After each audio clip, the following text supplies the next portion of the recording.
This means war. Can anybody guess where we're heading into in the book of Ephesians? All right, we're coming into the end, and I want to start in Ephesians chapter 6. But I wanted to show what the next 4 weeks, maybe 5, I'm undecided. I'm probably going to do for the baptism service. I might do a message on baptism. And so we'll skip one of these weeks and carry on the next. So it might take 5 weeks to do 4 weeks. That's basically the idea. So what we're going to do is this week we have This Means War, okay? And we're recognizing the key combatants in this war. And then the next week we're going to soldier up. And that means we're going to be suiting up in the armor of God. And then the third week of this series is battle plans. And we're going to, planning is our greatest weapon. And if you know those verses, you know what planning I mean. And we'll talk about that then. And then finally, to keep in with the whole army battle, fight theme, in the army we have things that we call after-action review. And so we're going to do an after-action review on the book of Ephesians to close it out on the final week. And that's the last 3 verses of Ephesians. And so I really didn't, especially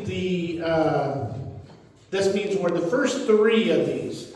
I didn't want to do in a hurry, so to speak. I didn't want to try to cover the armor of God and what we're fighting against and what we need to do in just 1 or 2. I wanted to really try to focus on this. So some of these, luckily for you, might be shorter than you would think is normal, but we'll see how short I can keep it, right? So with that, I want to start with reading the primary passage of this next set of verses, which is verses 10 through 20 of Ephesians chapter 6.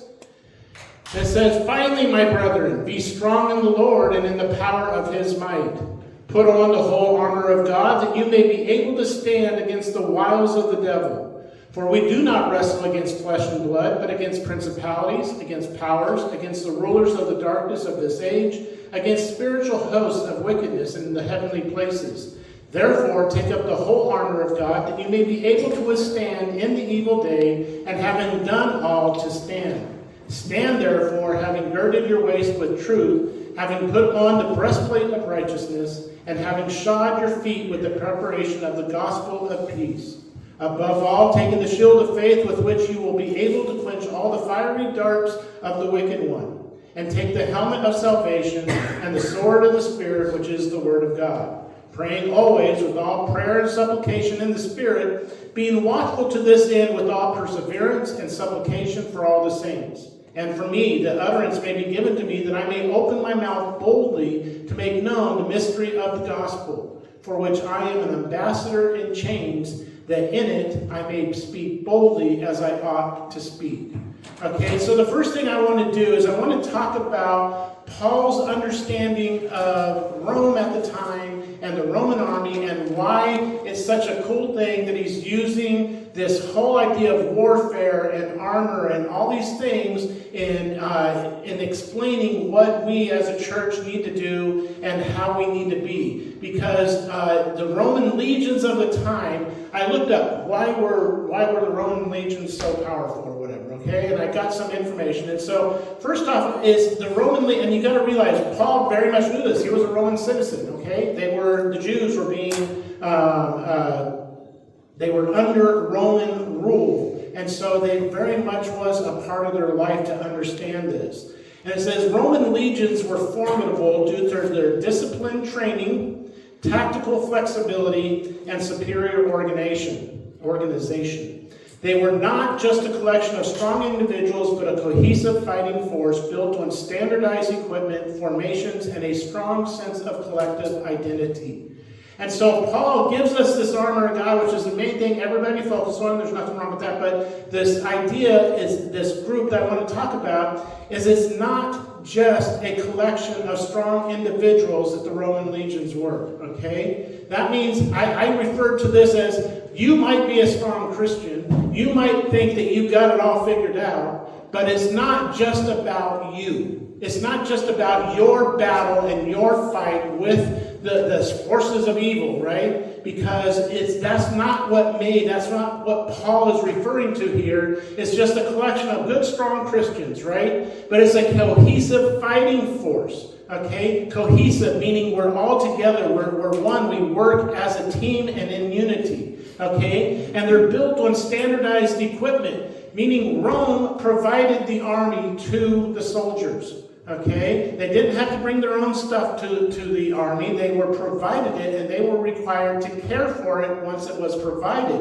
And we're going to see that mindset as we go through the passage in Ephesians. Formations and a strong sense of collective identity.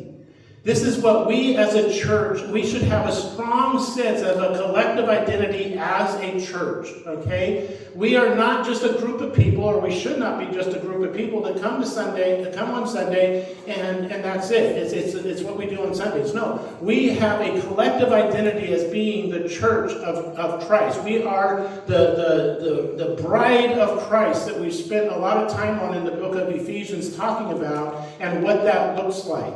Okay, so let's jump into verse 10, and it says, "Finally, my brethren, be strong in the Lord and in the power of his might."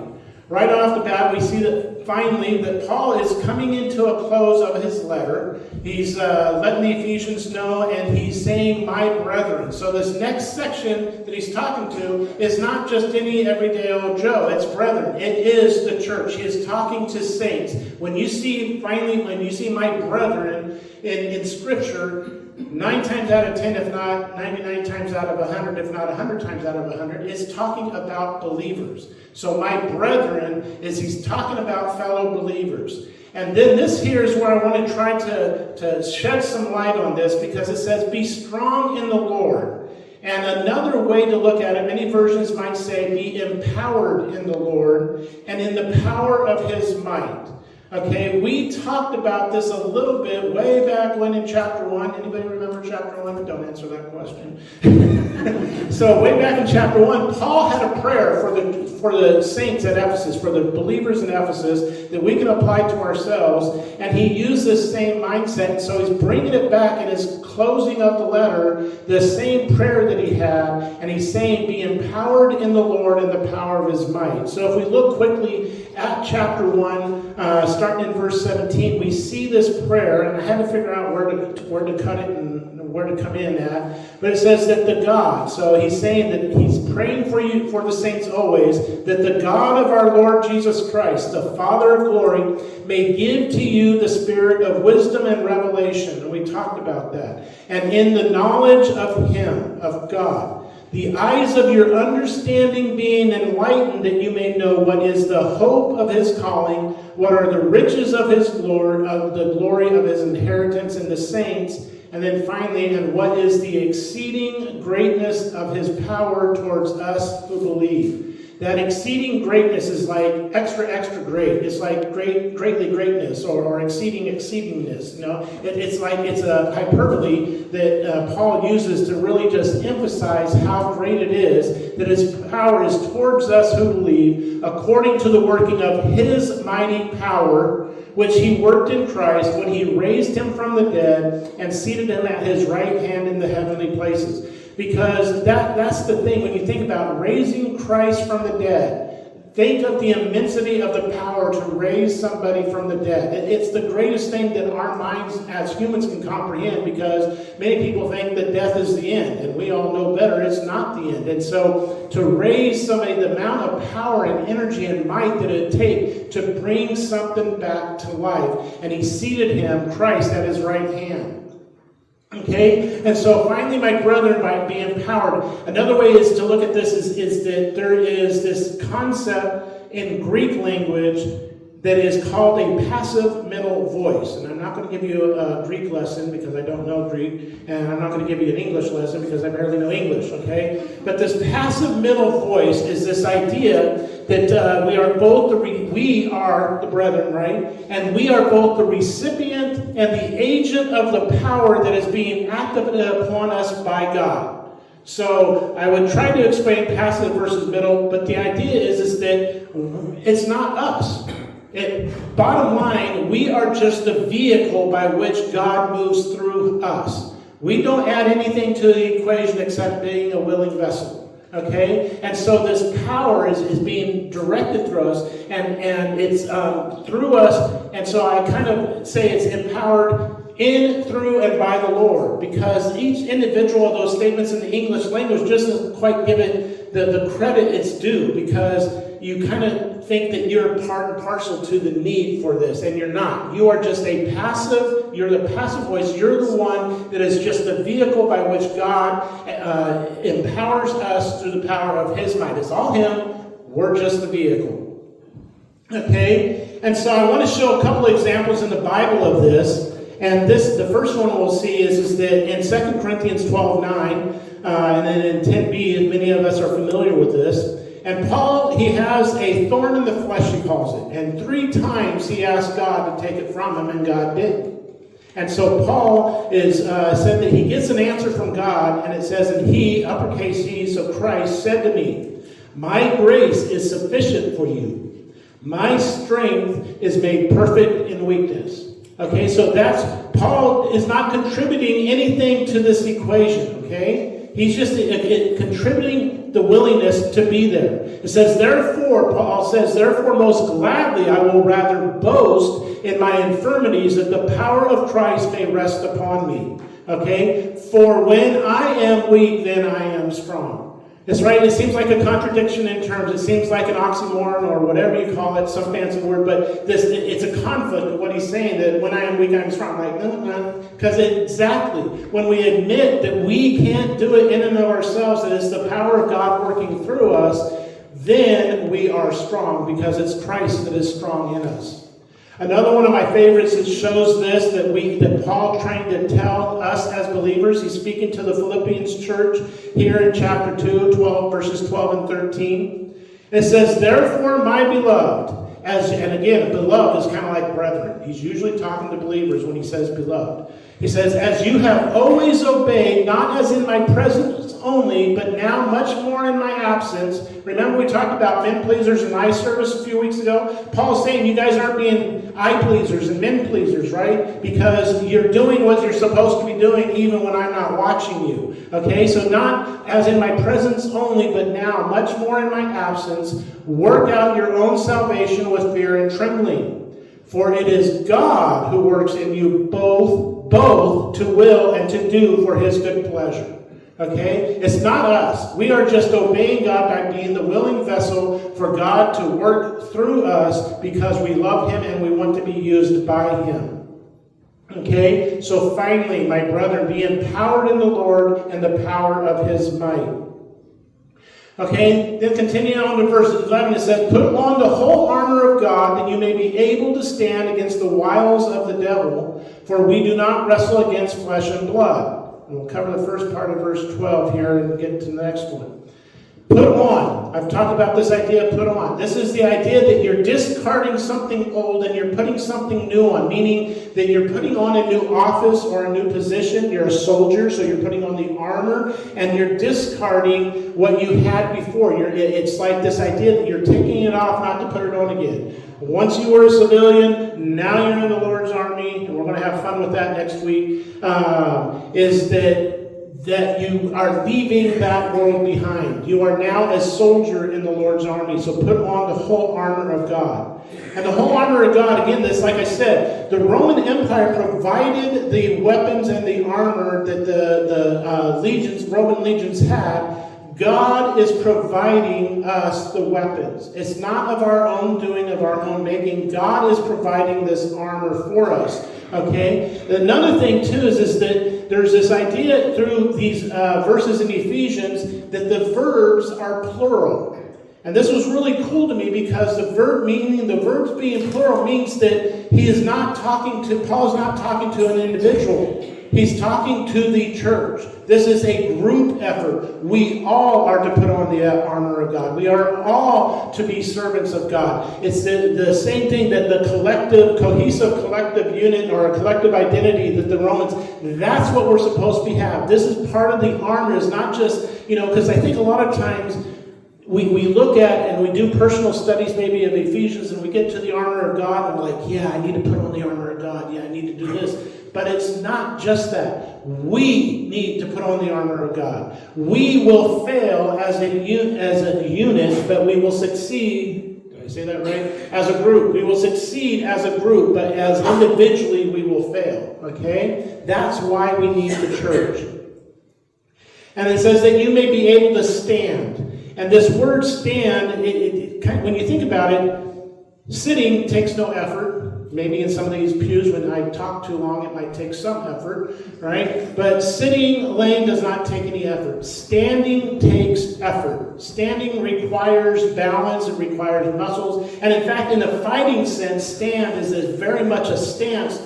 In most of the karate, jiu-jitsu, all these things, one of the first things they work on is your stance, because you got to be able to stand firm and not be able to be shaken about very easily. That's what this stand means. We're standing in a manner that we gain the ground and we are not going to give it up. Okay? That's what this stand means. And we'll see it. Paul uses it, I think, 4 times in these passages that we're going to be going over the next few weeks. Okay? What are we standing against? Well, first I want to say, stand. The reason why this is so cool is the war's already won.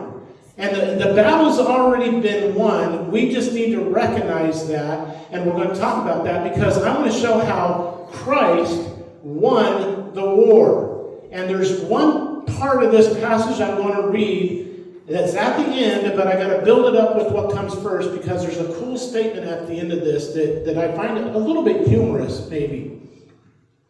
It says in Colossians chapter 2, verses 11 through 15, it says, "In him, Christ, you were also circumcised with the circumcision made without hands, by putting off the body of the sins of the flesh by the circumcision of Christ, buried with him in baptism, in which you also were raised with him through faith, in the working of God who raised him from the dead." We've just been talking about all that. "And you being dead in your trespasses and the uncircumcision of your flesh, he has made alive together with him." We're part of the winning team, folks.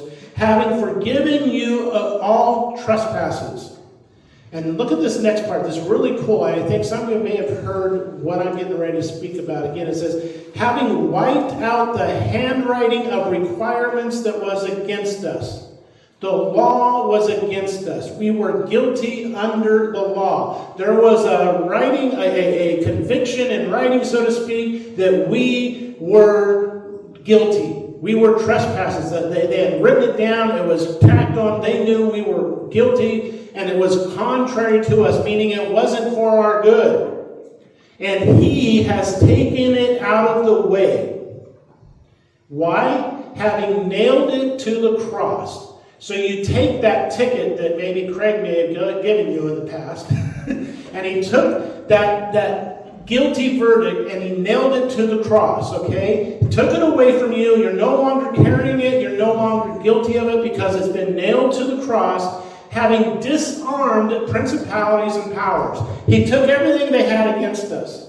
Okay? He took it away. He nailed it to the cross, and now these principalities and powers that we're going to be talking about, he took it, he disarmed them. He took their whole fight out of them, their whole argument against us out of him, because he made I love this part, he made a public spectacle of them, triumphing over them in it. So I kind of, I don't think Jesus would do this, but, kind of like in grade school when kids are like, nanny, nanny, nanny, you can't get me, right? It's this idea that Jesus like, now what you going to do? Show me what you got, because you ain't got nothing, right? He made a spectacle of them, triumphing over them in it. So in all this, putting on the armor of God and the things that we're fighting against, recognize that the war has already been won.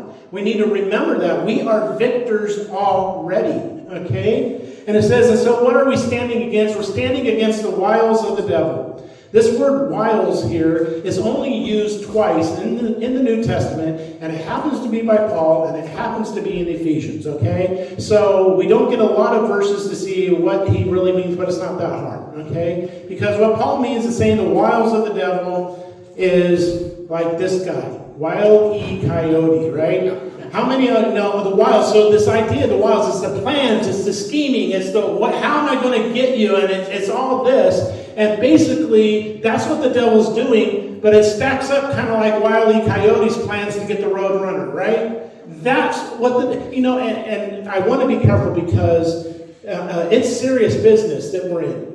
This war, this fight that we're in is serious business, and I don't mean to make light of it, but I need to make light of it because that's all Satan's got, is what Wile E. Coyote had, okay? Jesus is Roadrunner, and the devil is Wile E. Coyote in this situation, right?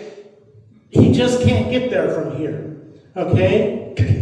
It says, so here, this is why it is very serious, why we need to recognize it, is because for we do not wrestle against flesh and blood. Okay, this wrestle is this idea of a contest or like a wrestling match or a fight where the victor has his hand or his foot on the loser's neck.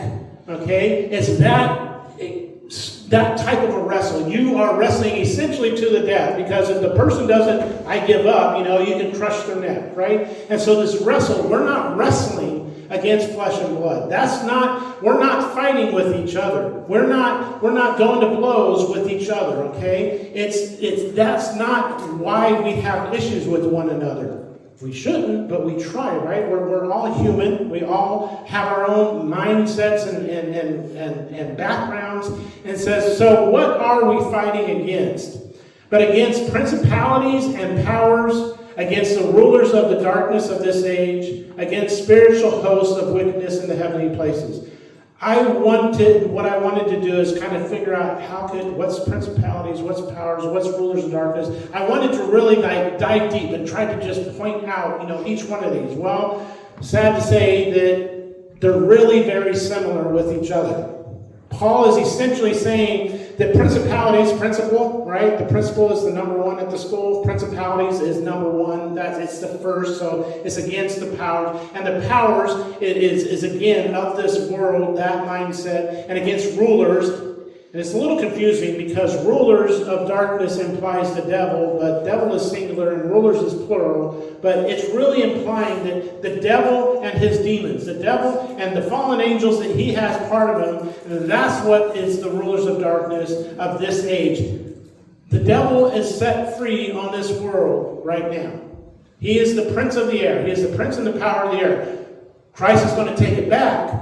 But that is what we're fighting against here, and against spiritual hosts, of wickedness. So again, this darkness, sometimes this darkness, as a ruler of darkness, this darkness gives the idea that a little bit of the victim does not respect the power of the spirit world, so to speak, and so then it doesn't realize the nature of the evilness and the immorality that goes on when they're in this darkness, and it's to their misery, right? People in the world are miserable, and some of them think they aren't, but we know that they just haven't hit that yet, right? Okay, so rulers of darkness, and against spiritual hosts of wickedness in heavenly places. It's a spirit war, okay? We don't get, and that's part of the reason why we need to put on the armor of God that belongs to God, and we need to be used of God, not try to take it on ourselves, because we can't see the enemy. Things are going on that we don't know are going on. Things are happening that we can't see, we can't understand, because we're not at that level. Believe it or not, demons and the devil is more powerful than us as humans, individually. That's why we need Christ. That's why we rely on Him. Because that's the only way we're going to survive. Because they could take us out if it was so allowed. So I kind of put together my version. If you see, I said this is Ephesians 6, 10 through 20, or actually it's only 10 through 13 through 12, and it's the MRV version. That's Mike Roush version, okay? I kind of wanted to simplify this and get this together, and this is what I came up with the verses we just went through. Finally, brethren, be empowered in, by, and through the Lord, and by His power and might.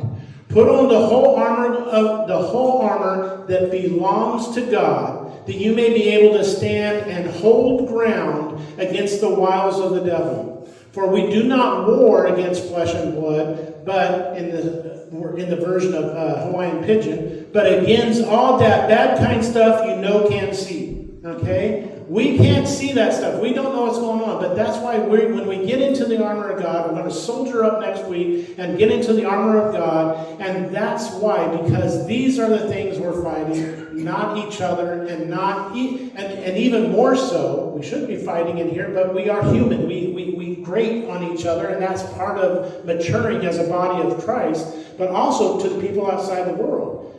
They're the ones that are in the darkness. We are not. And we need to recognize that when they are doing things to us, against us, are not happy with us, want to know, oh, you're one of those church folks, or whatever, you're a Christian, or a Christian wouldn't do that.